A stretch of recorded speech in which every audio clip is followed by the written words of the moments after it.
Hey everybody, I'm calling this segment My Brush with Rush. This is about my tenuous brush with fame with Rush Limbaugh. A couple of on-air mentions over the years that you might find of geeky interest.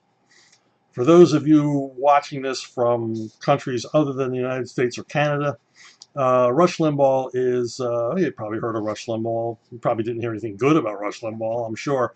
But he's America's #1 radio personality, has been for 3 decades. Tens of millions of people listen to him every day. He's a kingmaker, very influential guy in this country, and a very hot button guy, controversial. Um, the first time I heard of Rush Limbaugh was a buddy of mine, Tim Harkins. Tim Harkins and I were working together a lot at the time. Tim's a very, very talented cartoonist, one of the best I've ever seen. And back in the late 80s, he tells me, well, he's from Staten Island. So what he told me was, hey, I saw this guy called Rush Limbaugh on the Pat Sajak show. And the guy sounded like you. He talked like you. He said things that you say. I'm like, well, who is this guy? And he goes, well, his name is Rush Limbaugh. I never heard of Rush Limbaugh. One day I'm going running errands, and I'm fiddling around the radio trying to find something good. I had a very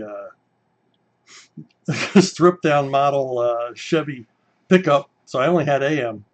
And I hear this guy talking. He's talking about the homeless. He's saying stuff about the homeless I've never heard anybody say on the radio or on TV. He even has a theme for his homeless segment.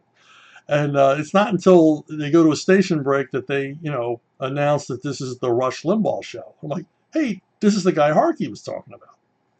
And I started listening to Rush Limbaugh. I've listened to Rush Limbaugh for over 30 years. So uh, anyway, so we're working on Nightfall. It's the beginning of Nightfall. And, it, you know, at the beginning of Nightfall, Bane, who is the main villain of the event, he breaks all of the bad guys out of Arkham. All of a sudden, all of Batman's most dangerous villains are on the street.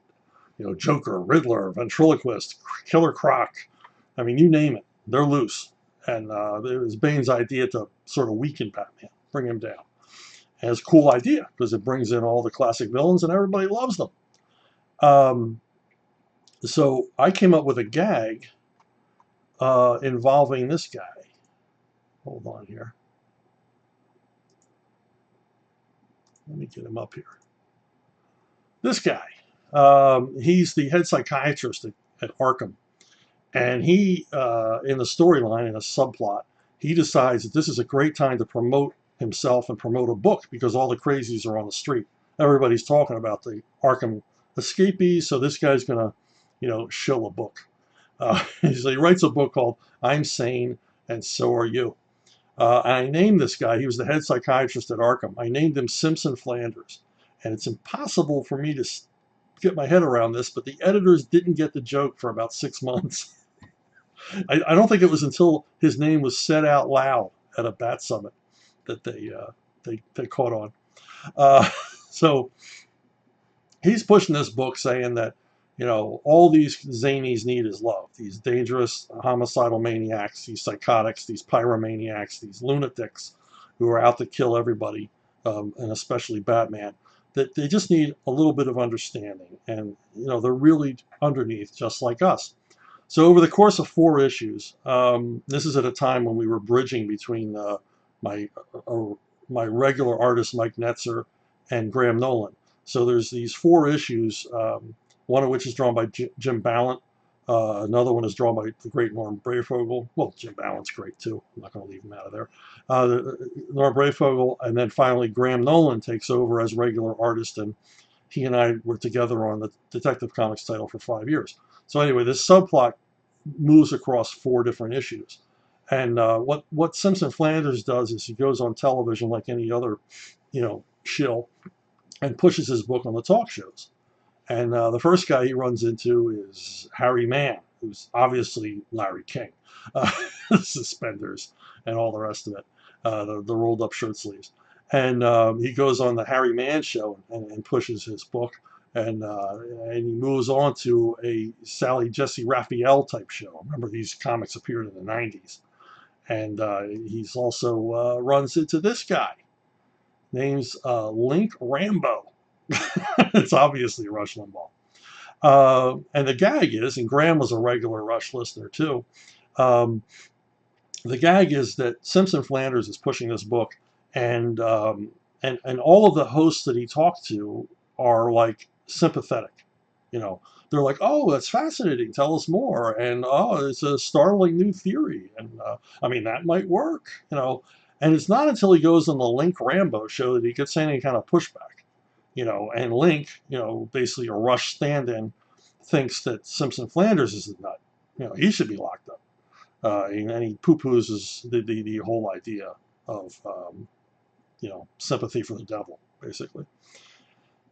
Now what happens is, I don't know if a staff member of Rush's was a comic fan or they knew a comic fan. This is before the internet is really kicking in. Uh, and they spring on him on the air that he's in a Batman comic. And I guess they showed him some pictures while he's on the air. And this is all a surprise to him. And his reaction is predictable. He thinks, you know, the liberal, you know, commie pinkos in the comic industry are out to get him. He had appeared a few months earlier in a Punisher comic. Mike Baron had actually included Rush Limbaugh in a Punisher comic. So he thinks that this Link Rambo character is a slam at him. And he really doesn't take the time to read it. I mean, it obviously is not a slam.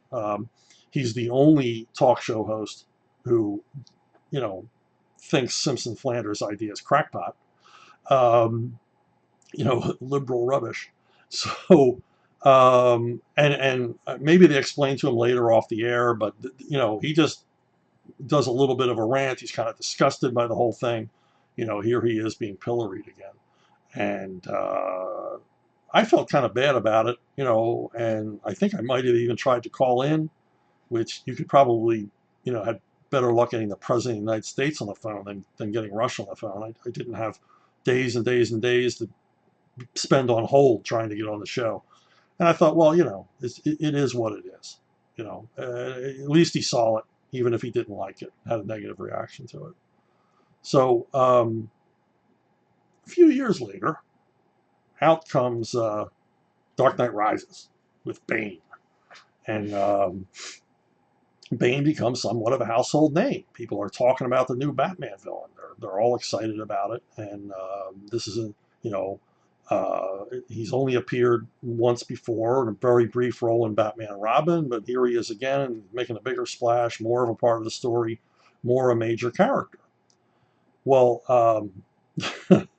at the same time the movie was coming out, we had the 2012 presidential elections, and Mitt Romney is running for president. You know, and Mr. Romney has an outfit called Bane Capital.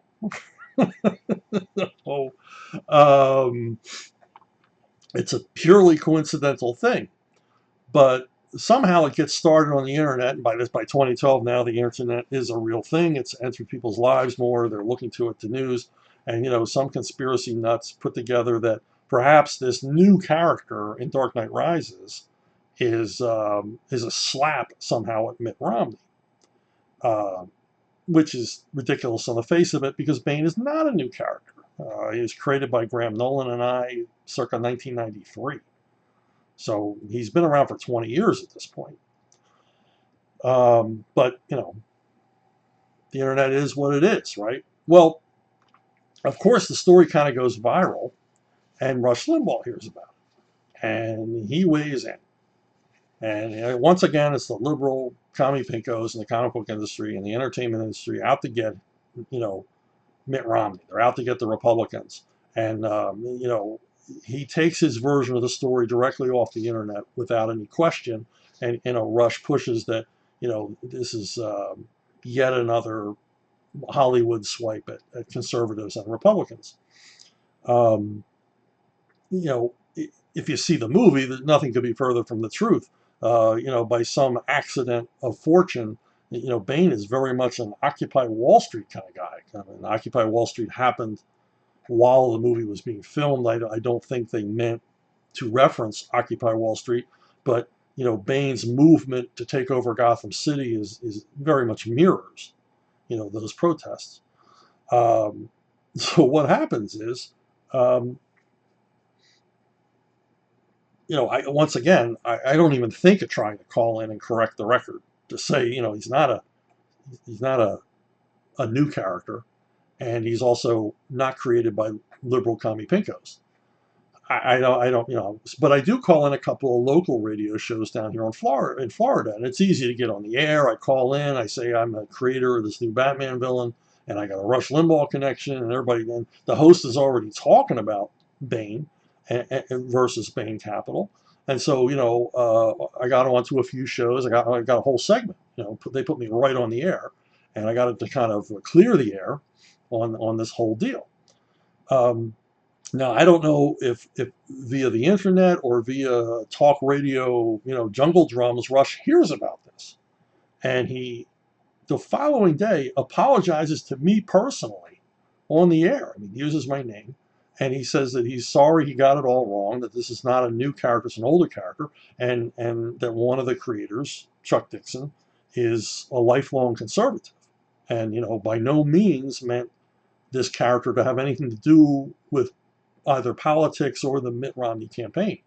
So it was kind of cool to hear, an apology, direct on-air apology from Rush Limbaugh, the man who is nearly almost right, 99.5% of the time. So that was all very, very cool. So that was my brush with Rush. A little bit of fame and fortune, my name heard by tens of millions. And I'm glad that, he finally, after the whole Link Ramball thing, understood that I was not an anti-Rush type. So anyway, hey, I got this new project. It's on Indiegogo. It's called The Expendables. Go to hell. The campaign is still running. Well, maybe it won't be running by the time you see this video, but in any case, it will be available in retail edition as well. But if the campaign is still running, please go to Indiegogo and support it. It's a graphic novel. It is plotted by both Sylvester Stallone and me. It is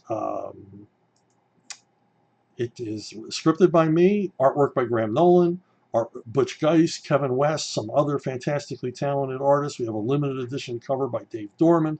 We got tons of stretch goals, lots of tchotchkes we've added to the campaign. It's $30 to get in, and you get a full graphic novel and lots of goodies. And then what is that? They call it a Gemini box full of goodies. So anyway, check it out. Find out what happens when the Expendables die and go to hell.